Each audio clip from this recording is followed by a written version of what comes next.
afternoon, Samson. How we doing? I know we just ate lunch, and I know what happens after lunch. A coffee, yes. Do we have more of that anywhere in the room, right? Let me make sure this works. It does. Fantastic. Well, look, I want to quickly introduce myself. I've got 45 minutes, and if you give me the next 45 minutes of your time without falling asleep, thanks to coffee and other sources, you're going to learn a lot about how to grow your business. I use the 500K mark loosely, but there's a specific purpose behind it. If you get to that point, you are in the 1% of this industry. Now, that may not be your goal. And I'll concede, the people I coach with, sometimes they all want different things. Some want to be a multimillionaire. Some just want to run their business on their terms without working 1,000 hours a week. And that's not tied to a revenue goal.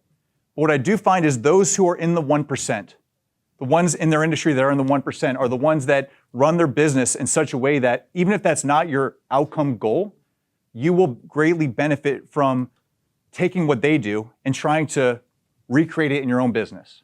And so when I say $500,000 formula, I'm really talking about the process, the systems, the structure, and most importantly, the opportunities through deal flow to create the income in business that very few ever get a chance to do, but I know is available to all of us. And so I am a business coach. I work one-on-one with people to double their income inside the next 12 months, to 4x their lead flow. It's curated to the individual based on their strengths and everything else. But at the core, I'm here to just show you the playbook of what I find working for my coaching clients today, so you walk away with a ton of value. And again, I have something to share with you at the end. If anyone likes what they hear today, they're going to want to stick around for the last slide. But I'm going to be on time, not overtime, because I know your time is very valuable. So before I do that, sincerely, I just want to ask the question to see if we can wake up the room. Down, not up. Okay, cool. If we're not friends on social media, this is where you can find me. Just let's be pals on social media. If anyone wants to find me on Instagram, Facebook, I don't do Snapchat. I think that's weird for realtors, my opinion. But I do a little TikTok. It's not that interesting, but you can find me there. So please, let's be friends on social media. If you like what you're hearing today, I've got a lot of cool free resources always tied to my social media accounts. So that's a way we can stay in touch. But before I get into the $500,000 formula, sincere question. No wrong answers. Who here is sincerely interested in growing their business inside the next 12 to 18 months? Heck yeah. Let's go, Samson. This room is full of exactly who I'm talking to then. The reason I say that is I understand how hard it can be right now, especially with the market we've had for the last couple of years. But I also understand there's a massive opportunity for those who are truly committed to that path. And so listen up, get inspired. I'm available to you. And at the end of this, there's a way to stay in touch that I think will be pretty neat for some of you. All right. Ooh, wrong direction again. I'll get this right. Here are the 4 things we're going to talk about today. First, opportunities versus obstacles. They look a lot alike, but they're very different. The second thing is the 3 ways that I find agents. Again, I coach a lot of different agents, all with different goals, but the best ones don't make these 3 mistakes. So I want you to check in with them. If you're feeling that some of these are applying to you, I encourage you, based on what we talk about today, to reevaluate and go a different direction potentially. Because often what will help us grow is helped only because we stop doing things that are hurting our growth. Like you can have a growth goal, pick a relationship for that matter, but your business. And yet if we're doing things to self-sabotage the goal, it's like you're fighting upstream. So I want you to try to check in on some of these. The other thing is the $500,000 blueprint. Like what's the structure behind growing the business and running it like the top 1% do? And last but not least, it's 4 scalable, tactical things you can do, like today, when you walk out of here, to actually grow the business. Now, I'll concede, each one of these things we can talk for days about. And I'm going to give you the quick, dirty, it's going to move fast. And if you have any questions, I'm here to stick around afterward. But also, let's stay in touch. I want you to be inspired and also have some tactics to walk out of here with. So, based on that, who feels like it's a tough market? Just a show of hands. Like tough to get things done. Yeah. I mean, give me some of the reasons you find it tough right now. Just you don't even have to raise your hand. Just start shouting them. Tire kickers. Yeah, well, a lot of those. Just because of rates and they can be more listings coming in the market than another. Yep. A lot of people that are curious, not committed to buying a house. A lot of curiosity, commitment's a different thing. I'll challenge you in your business. Are you curious or are you committed to growing? There's a big difference between how those two behave, just like your prospects. What else? What else? Buyers concerned about income. Right, they're getting doged and stuff in this area. Love or hate it, it's happening. People are losing their gigs. Employment is good for real estate markets. In our area, we've seen some instability there. Not a political statement, just a fact. Who else? Unrealistic sellers. Who knows some of those? They think it's 2022 all over again, right? They think rates are 2.5%, and there's going to be a line around the block when in reality, we're not playing that game anymore. Challenges are real. Anything else? Yeah, well, there's all of that, plus something that I think we all should just acknowledge. I'm going to use 2024 numbers because the 25 data isn't out yet, but I can tell you this is true of both. In 2024, there were only just over 4 million transactions in the United States. That seems like a big number, doesn't it? Well, when you think about it, that's actually 30,000 fewer than 2023. Who was here for 23 and felt like that was a tough market? I mean, rates stunk. They got up to 8%, like all the things. Well, we now have 30,000 fewer homes than that last year, and this year kind of feels like a continuation. We'll see. The second thing is 50% of your competition, or maybe you, sold one or fewer homes last year. I mean, that's a tough number to reconcile. Maybe that's you, maybe it's not. But half the industry couldn't even get more than a deal done, where 70% sold fewer than 5. So that's the reality. That's the reality. But what's so interesting about the challenges is that there's massive opportunities because it's hard for everyone. Like when I coach people and say, my market's so competitive, so is it for everyone. My market is saturated, the rates, it's hard for all of us. And so where we focus tends to be where we behave. So if we're focused on the challenges, just think psychology here. What are you going to do with your behavior if all you see is hard and impossible? Manage your expectations, setting expectations. Yeah, but think about your own business. If everything just looks impossible, what are the chances you're going to wake up and take the actions? Oh, none. You're going to procrastinate all day long. Yeah, you have your ultimate excuse. Not going to work. Not going to work. Rates got to come down first. You know, like all the same excuses. So with every challenge, most people focus on that. But if we start focusing on the opportunities, it's incredible. Now, I'll make something even more depressing before we move into what we can do about it. If you look at the last time we saw this type of market, with this few of sales, it was 1995. Bill Clinton was president, playing saxophone on late night shows. It's a long time ago. Some of you were, I think we're all born by 95, but if not, many of you were not anywhere near this business yet. Well, what's so crazy about 1995 is that there were 80 million fewer people in the United States in 1995 than there are today. So to have the same amount of sales as 95 in 2024 with 80 million fewer people, this is an incomparable type of market. In addition, there were 1.4 to 1.5 million realtors licensed last year against 4 million properties. The crap's hard. You're right to feel frustrated. You're right to feel like there's not much you can do other than what it is you're doing. But I can assure you, there is. And so we're going to talk about it, but I want you to present yourself with the idea that where you focus, your energy will flow. Where you focus, if it's the problems, guess where your energy is going to flow? The more problems. If it's into opportunities, you're going to find them. But a lot of us, it's just an attention problem. And so I challenge people I coach with, are we looking at what's harder or what's possible? This is not a game of guarantees. It's a game of possibilities. And where we focus, it tends to move. And so the way that we do this, there's really only 3 ways to create, to do business, by the way. You can wait for it. That's the area of opportunity. Because most agents are doing what? Number 1, they're waiting for the real estate gods to gift wrap them seller and buyer prospects that are willing to do deals. They're waiting for this to ring, but they're not doing anything special to make it ring. So that's a huge opportunity, but it's a play. You can continue doing that if that's you, or start doing it if you aren't. The second thing is you can purchase it. Anyone ever get calls? Buy my zip code of leads and It's very expensive, and what I struggle with is when you stop paying for it, it stops. It's like the faucet turns on when you pay, it turns off when you don't. It's hard to grow your business with a faucet that goes on and off when your credit card stops. And last but not least, there's creating it. What we're going to talk about today is that. We're not waiting, nor are we buying it. But make no mistake, the massive opportunity is in the fact that most people are waiting for their phone to ring. So do otherwise, and you are in a disproportionate category. That's just my biggest takeaway today. I'll give you exactly how to do that. But is this making sense? Does this make sense to people that are actually saying, I want to grow my business, but I don't know how? Is this framework starting to make sense? I love it. So who's ready to actually walk out of here and do something different? I mean that sincerely. If you knew what to do, would you do it? Yes. I'm hearing some yeses. Then let's take 35 minutes to talk about it. All right. I'm going to get this clicker right eventually, but in the meantime, I'm going to do this with this finger. Let's talk about the growth killers. Check in with these first. If you are doing any of these, I want you to check in with yourself. Branding, marketing, they are not the same thing. Let's make it clear. Marketing, action. Click on this to receive that. Click on this for a free market analysis of your home's value. Branding is a beautiful reel on social media with no call to action, just saying, look at me, I'm beautiful, I'm great.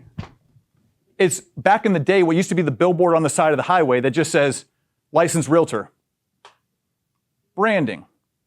It's passive. And by the way, there's nothing wrong with building a brand. I hope you all are thinking in terms of what your brand represents and how you brand yourself. You are the product, you are the service. But make no mistake, if you're short on deals, if you're at 10 and want to get to 20, you're not going to get the 10 through more branding. It will be through marketing. And so a lot of agents I coach with, when we audit their business, we look at it and they are branding, they're spending money on branding. They're spending effort on branding. They're running in circles and no deals are coming up. And I say, well, what about these things? Oh, I was told I don't need to do that. I shouldn't do that. And I'm like, marketing is the way to change your business now. Once you get to 24 deals, this is my belief, 2 a month, it's a pretty solid business, isn't it? If you got paid every 2 weeks, how would your life change? Just like your W-2 friends, or anyone who used to have a W-2. What was it? Like, it stunk to have a boss, but it was great to have that check show up every 2 weeks. In my business, that was priority. And once I got to 2 deals a month, especially in this area, even if they're $200,000 properties all the way up to $2 million, regular revenue changes everything about the way you focus on your business, I promise you. So if you're short on that, and that's a goal that you think is worthy, you're likely not going to brand your way to it. The people that are really good at branding are the top producers, like myself at one point. I'm here as a coach, not as an agent, but I got to the point I was doing $50 million in revenue. I could do a lot more branding and move my business forward that way, but when I was on the come up, it was all marketing. So check in with yourself. What marketing is in your business? I gave you a few examples here, but there's lots of it. The second mistake, let me actually move this forward. Yep, cool. The second mistake, treating your leads like they're friends of yours. How many people here sincerely work primarily with friends and family and referrals? Like half the room? Half the room? Well, what's so cool about those type of leads? Shout it out. What makes that an awesome phone call to get? You were referred to me by my best friend. When can we meet? What's so great about that? They already like you. They already trust you. Why do they trust you? Because they trust the person that introduced you. What's so great about working with a client for the second time? They already know you, they already like you, they already trust you. You've gone through I'm not going to curse, you've gone through the stuff to get to their confidence. The bullshit, right? I didn't want to cuss.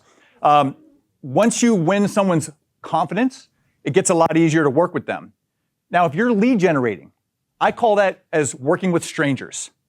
Leads are strangers, sphere of influence you've never worked with before, but they might cut your hair. They might be your kid's friend. Sphere of influence at church. You know them, you've never done a real estate deal, or past clients. I'm helping you for the second time buy, sell, or rent. Those are the only 3 types of categories of people you can grow your business with. Anyone have a fourth? Yeah, what's the fourth? Leads. Anyone else? So strangers, sphere of influence, you know them, they know you, but you've never done real estate deals, or helping someone for the second time. That's it. And so if you start talking about growing your business through strangers outside of your network, we can't treat them like we treat the referrals that we get. Does that kind of make sense? They don't know you yet, they don't like you yet, and they sure as heck don't trust you yet. And yet a lot of people I coach with say, well, I called the lead back and they didn't call me back, and so I gave up. I'm like, no, they don't know you yet, they don't like you yet, they don't trust you yet, and in fact, you have to get through the hurdle of getting them to know, like, and trust you before they're willing to do something with you. And so the way we approach them has to be different. Is this making sense? If you have an open house lead, walk into your open house. They're what, a stranger before you met them. Can you treat them like you can the gift wrap referral your friend gave you? No, you can wait for the friend to call you back, but you probably got to call them a few times because they don't know you yet and they don't care. You see what I'm going for? So let's not treat our leads like we treat our database. The third biggest mistake, and by the way, before I go on to the third, does anyone find themselves guilty of one or two? I've been very guilty of all of them. This is not judgment in the least bit. I had really good mentors put their foot in my you-know-what and say, stop doing that. That was a wake-up call. Anyone feel a little more awake on how they're approaching their business so far? Cool. Well, number three, if you aren't awake yet, this is the most important, but it's one that we all need to take more seriously, especially in a market like we're in. Inadequate follow-up. Who am I talking about again? Am I talking about your past clients? Am I talking about your sphere of influence, people you see every Sunday? I'm talking about the guy or gal who walks into your open house. All of the fortune, you hear this often in this business, but I'm going to articulate it in simple terms. All of the fortune is in the follow-up. It's not in the connections made. I could lead generate for days, but if I don't have the right follow-up strategy that builds the what, liking, the knowing, the trust, where are we going? Why do people give their credit card to lead generation companies, try it, spend 10 grand and say it didn't work? Not because they didn't find you leads, probably. Maybe they didn't. Sometimes they don't. Many times they don't. But let's say they did, and yet, goose egg. This is why. This is the entire reason, I promise you. And I can tell you this because the data is crystal clear. If you had to guess, now NAR, I'm not a huge fan. I'll just be honest. They're just out there losing lawsuits for us. They're not doing us many favors. But one thing they do correct, in my view, is they keep good statistics on this industry. Thank God. According to NAR, what would you think the average agent takes to follow up, meaning like return a phone call on a signed call, like a lead or prospect coming in your business? What do you think the average time it takes from that inquiry to when they're contacted by that agent? It could be in minutes, hours, or days. Take your pick. How long do you think? On average. 40 hours on average. Now, no one in here is average. I know you all get back to them within an hour. But just know, going back to half the industry did one or fewer transactions last year, the average agent takes 40 or more hours to get back to a lead or prospect. Now, it gets worse. It gets worse. But again, opportunity and bad. How many agents do you think give up after one attempt? One attempt to follow up with a lead or prospect? 50%. It's 44 point, but the point is 50%, half. I like rounding up. 2/3 will not get to 3 follow-up attempts. Now, I understand this. Let me ask you a question. When, let's say you inquire with a business that you're considering hiring, let's say renovating your kitchen, and you're busy as heck, you're chasing kids, you're chasing clients, you got lives. If you don't get right back to the person, do you hate that person? Are you just busy humans? So what if they just try you once, you don't call them back, and they never contact you again? It's not unnecessary. If they tried you 3 or 4 times over the next 2 weeks, would you be pissed off about that? No. You would probably be like, oh, my bad, I meant to get back to you, but thanks, because you're the one who inquired, right? You asked for something. I'm not talking about cold calling people. I'm talking about returning calls. You see what I'm saying? Yeah. I wanted information that you said you had. You're not angry at them. You're just busy. So wouldn't it make sense that if our leads don't get right back to us, it's not because they hate us. It's not because they hired someone else. They're just like the rest of us, busy. And so 2/3 of agents get to number 3, or won't get to number 3, so 1/3 do. And the 1/3 that get to number 3, they say, well, I'm not going to call someone a 4th time or try to text them back a 4th time. I've been ghosted, Jonathan. I've been ghosted. Really? Are you just ghosting people because you're busy? You're not. We already answered that. So here's the crazy part. 5 follow-up attempts, less than 10% of the industry. Less than 10% of your colleagues will follow up 5 or more times to lead or prospect. And if you think that's because only 10% of this industry is crazy, you're dead wrong. Why?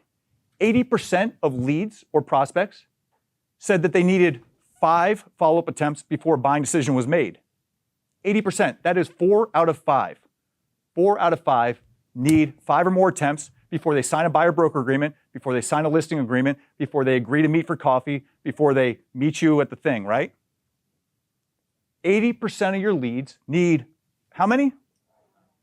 How many agents go to 5? 1 in 10, maybe. You kind of see where this is going. Why are agents struggling to grow their business? Well, it's just fortune is in the follow-up, but it really comes down to your leads and prospects need something different from you. And here's the worst part, 66%, that's 2/3, require 3 or more months. So if you call 5 times in 5 days, you're better than average, but you've missed an opportunity, which is time. So all of this starts to paint a picture, right? If I want to grow my business and I want to generate leads, and I'm not willing to just continue to accept what the real estate gods are willing to give me, I got to be willing to go a little bit different than the average person. And I just told you what average is doing. So if you're asking yourself, how can I make more money? 5 follow-up attempts over 3 or more months with everyone that inquires with your business. If you have a CRM, you set that action plan up to remind you. If you don't, get a CRM and set up an action plan to remind you. But that's the reality of the situation. Now, if you do that, you will find something happening very quickly.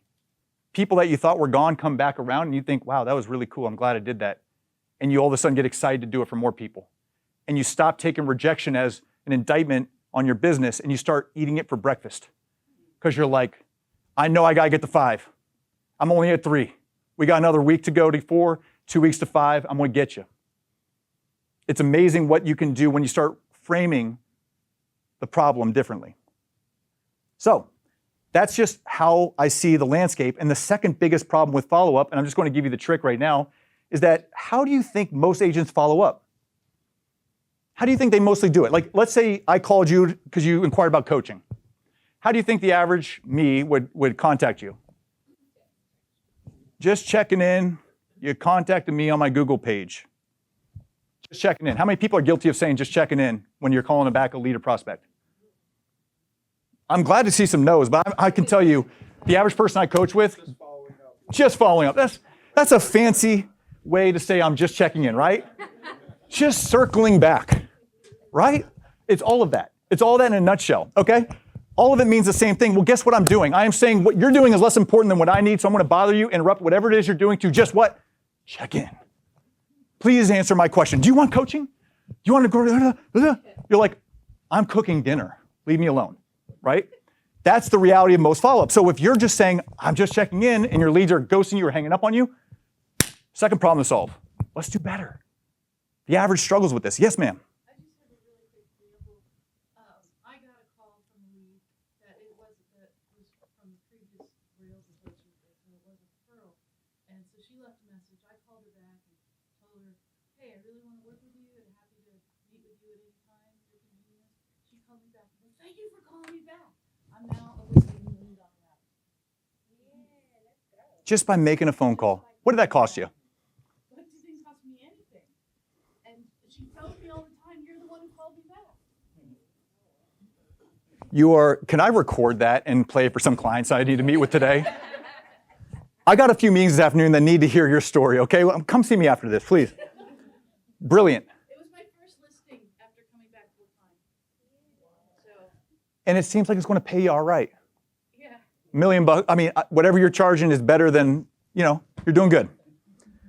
That's what's so crazy about this area. I just want to make a note. Like, I coach people in Wisconsin, Florida, like markets that do not have our advantage. A cheap house is what here? 400 grand? Y'all look down at that sometimes? Maybe none of you, but people I know. The opportunity is amazing. I remember how excited I was to get a $400,000 listing in 2005. I was like, man, I'm rich. I'm making 10 grand.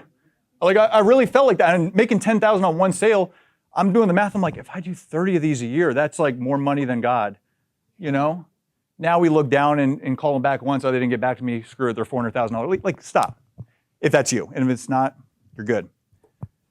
The second thing that I want you to consider, though, is rather than just checking in, what can we do better? I'll give you 2 tactical things you should do with all of your leads, all your prospects today, tomorrow, whenever you're following up next, because it transcends checking in, but it also plays on one of the most powerful tools that you have in your toolkit. Are we robots or AI? We're in the human-to-human business. Would we all agree? Yeah. And I think that's what Redfin got so darn wrong. That's what Zillow iBuyers got completely incorrect. We're not a commodity. We're not a service. We are something that is human to human, one person impacting another. This is led by the heart, led by the spirit, human to human, helping people through what I call their phase of transition. Every single client you help buy or sell a home is going through some phase of transition in their life. It could be death, it could be birth, it could be divorce, it could be relocation. Make no mistake, everything has a story behind it. Whether you get the full story or not, that's our job. We're guides through a period of transition. And those who can tap into the human element of this journey are the ones that own the future of this business, not some damn algorithm. It's not gonna work. Not gonna work. So in our follow-up, shouldn't we try to tap into that? I'll give you the two most powerful things we can do to do it. Thinking of you or FOMO? Thinking of you or FOMO? Now you can take a screenshot of this email, or I'll send the slides out so you don't have to. This is an exact email that one of my coaching clients sent, I guess now 3 weeks ago. This lead said that they weren't going to buy a place until, best case, late this fall, but probably next spring or summer. They're having a kid, things are happening, we're just going to put this home search on hold. They started in the spring, got outbid a few times, and just put it away. Well, my client wrote, maybe I helped her write this, it's what I do for my clients, I liked it, but she gets all the credit. She used FOMO and thinking of you, leverage both, you don't have to do both. This lead responded to an email that said, yeah, tell me more about that. A couple days later, looking at houses. Now they're under contract closing this month. $800,000 buyer. She's going to make about $20,000 on that transaction this month where she had no deals coming in. Because she sent some messages. That wasn't checking in, it was this. And so here's the reality. If I came to you and said, you have $100, right? Let me do a different one. This is real. If I said anyone who signs up for coaching, it's $100,000. It's not. But I'm going to guarantee you $1 million, or I'm going to make you a millionaire. Or you have $100,000, it may or may not work. That's what you're thinking. That guy might be completely crazy. How many people do you think would take me up on the, give me 100 grand, I'll make you a millionaire? Most people are like, no thanks, I might lose $100,000. We are driven by what we will likely lose. When you look at a restaurant, are you looking at the 5-star reviews or the 1-star reviews before you have dinner? You're looking for the 1-star. Why? What's the worst case scenario? What if I dine there will happen in the worst case scenario? A cockroach in my burger? I want to know that. You're not looking for the chef is great, you're looking for the roach in the burger. You see what I'm saying? Your prospects are thinking the same thing. So fear of missing out, or fear of loss, said differently, is a powerful driver in humanity. So if we say, look, there are awesome properties that are sitting on the market that shouldn't be because it's summertime, because whatever. Are you curious to know more? Or I found this great deal, it shouldn't be there. I'm not sure it's perfect for you, but it made me think about you and wanted you to have it. Would you like more information? That's an amazing, well, what is that deal? They start talking to you. If you have a buyer lead right now ghosting you, try it. Hey, I was doing a search for a different client and I came across something that I'm not sure checks all the boxes, but boy, is it a cool opportunity. People will write you back that have been ghosting you, promise you. And this thinking of you, what does it do? It builds those bonds of reciprocity. People tend to give to people that give to them. You know what I'm saying? Just checking in, bothering you, thought of you, wanted you to have it, very different dynamic. Here's an example of thought of you, wanted you to have it. I'm helping a different seller client, but I drove by your place a couple times and it made me think of you.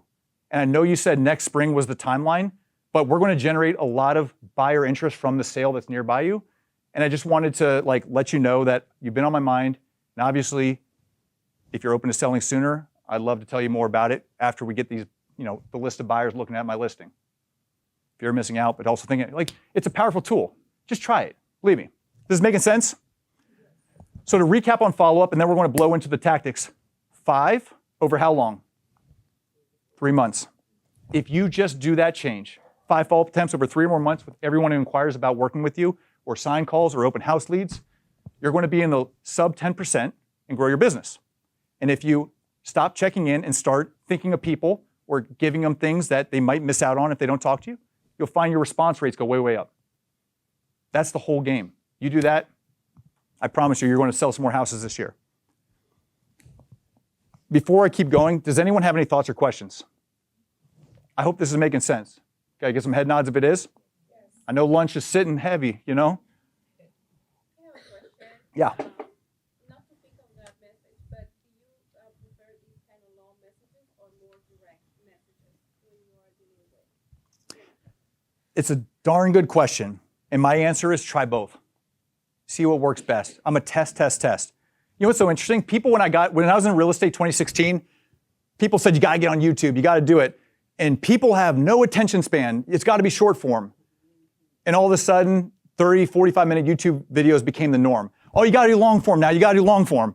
Well, now people are saying 90-second reels. It all works. It works differently for different people. So try different things. There are some people that need a little bit more sizzle on their steak. You know what I'm saying?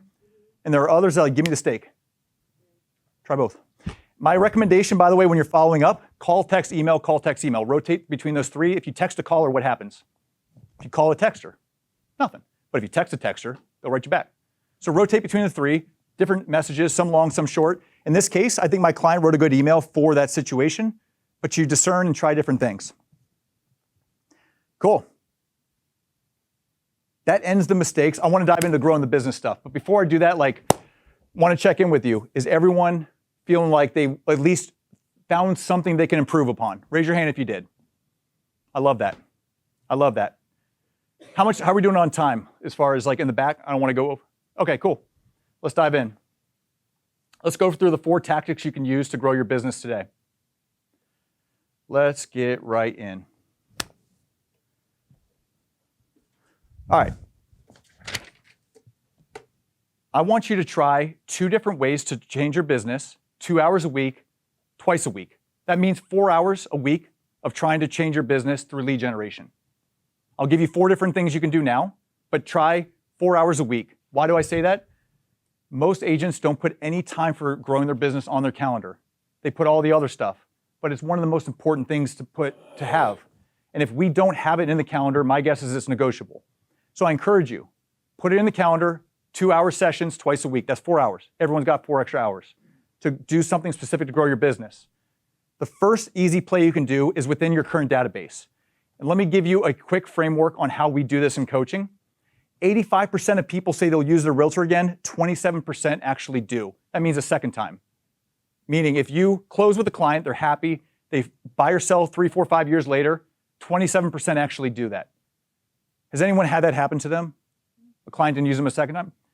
Mainly that's because you're doing one of 2 things, either nothing to stay in touch, or you're doing stuff that everyone else is doing, which is sending the canned office newsletter, and they have unsubscribed a long time ago, because happy 4th of July emails don't move the needle. They don't. But what does move the needle, and I'll give you a sense, is a strategy that makes you an expert. And here's what it is. If one time a month you wrote something in your voice, AI makes this very easy now, to answer the $1 million question of how's the market. What would you have said this month? I write this for my clients every month, but I would have said, it's August. There's awesome opportunities if you're shopping for homes. Rates haven't come down, they might later, but right now there's a cool opportunity if you're a buyer. You answer the question, how's the market? Send an email to your entire database 1 time a month. Second to that, 6 times a year, print something that does the exact same thing, send it to their mailbox. Why do I say that?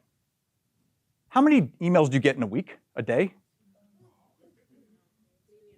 We're inundated, right? But if we can't unsubscribe from the mailbox, and people tend to pay more attention. So remember we said diversify, try different things, do that both. You're repurposing the article. You do it once a month, every other month, just send it in the physical mail.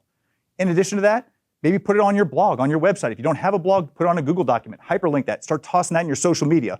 You've repurposed the article for a 3rd time. Last but not least, you can then create social media content around the thing you just created. Notice what I did there. 1 piece of content, 1 time a month, repurposed. You're staying in touch like a rock star with your database. They're tuned in, not tuned out. And it's answering the question of how's the market, which is a very shareable topic. They might send that to some friends.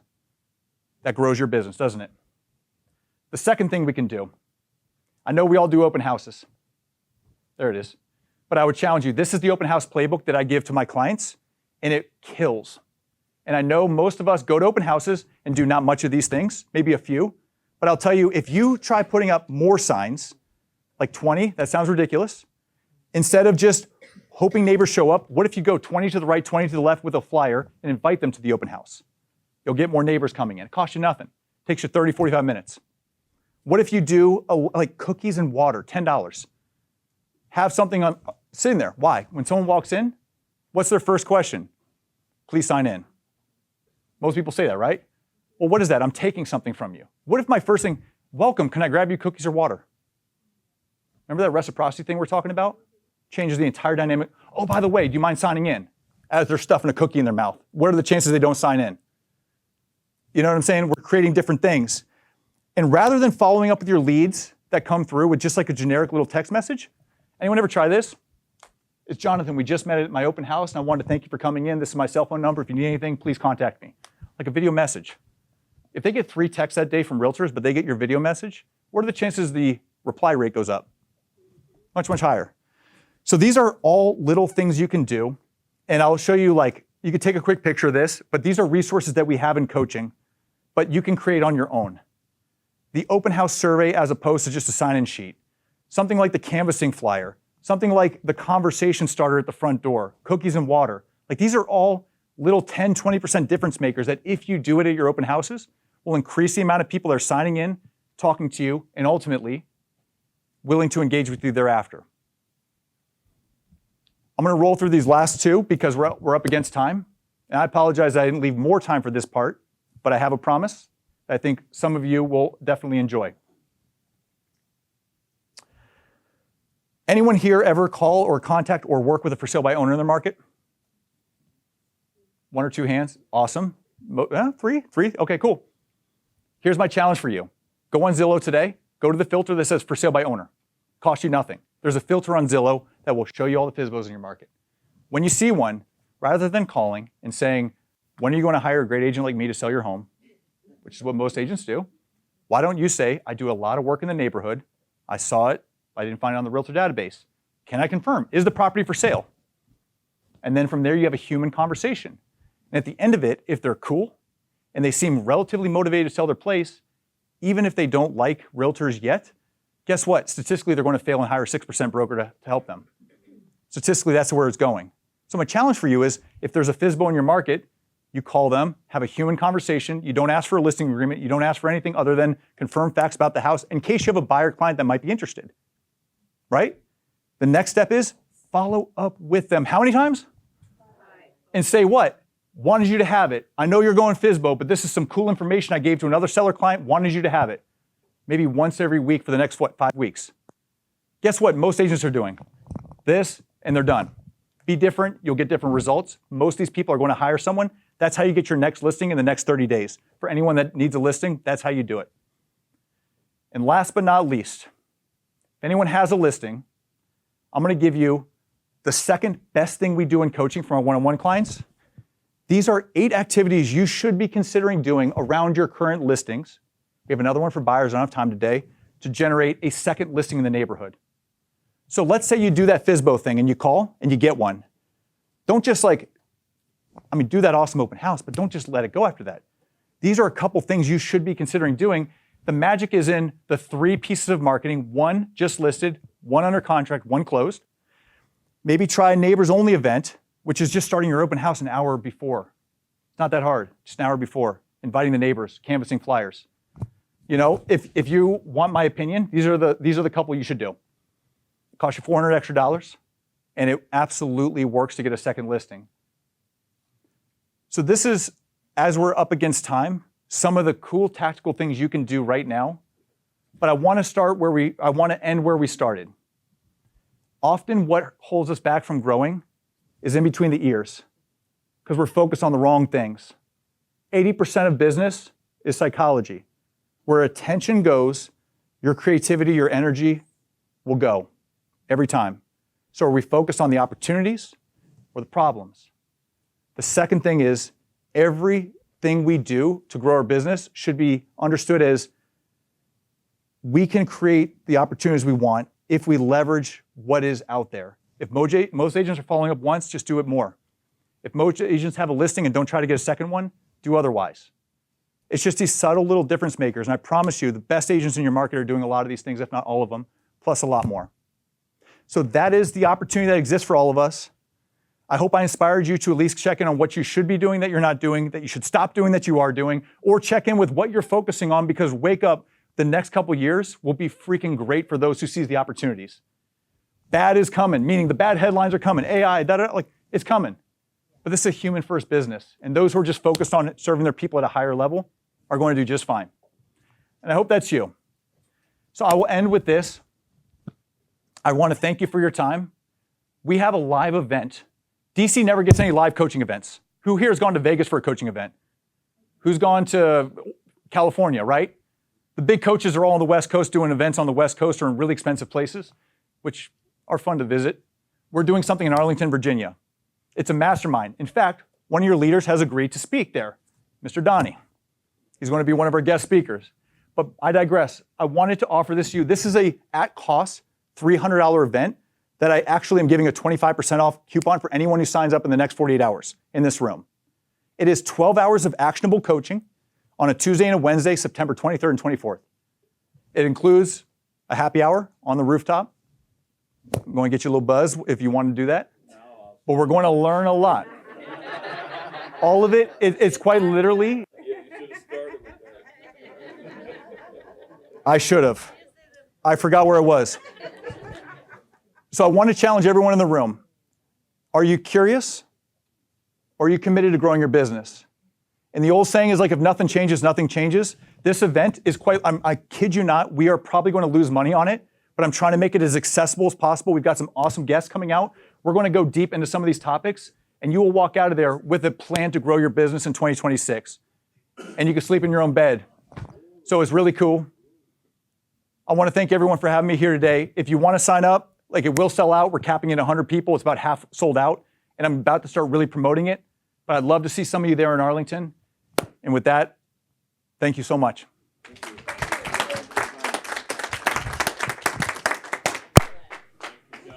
Am I on? And oh, there we go. I think Justin got sick of my kindergarten teacher routine and voice. So he's like, take this microphone, stop yelling at the people. Thank you again to Jonathan Fox, guys. We're going to keep this up on the monitor, get that QR code scan for the next couple of seconds there. We'll also have his information available on the Nest on the HQ4U page, so you can follow up with that later as well.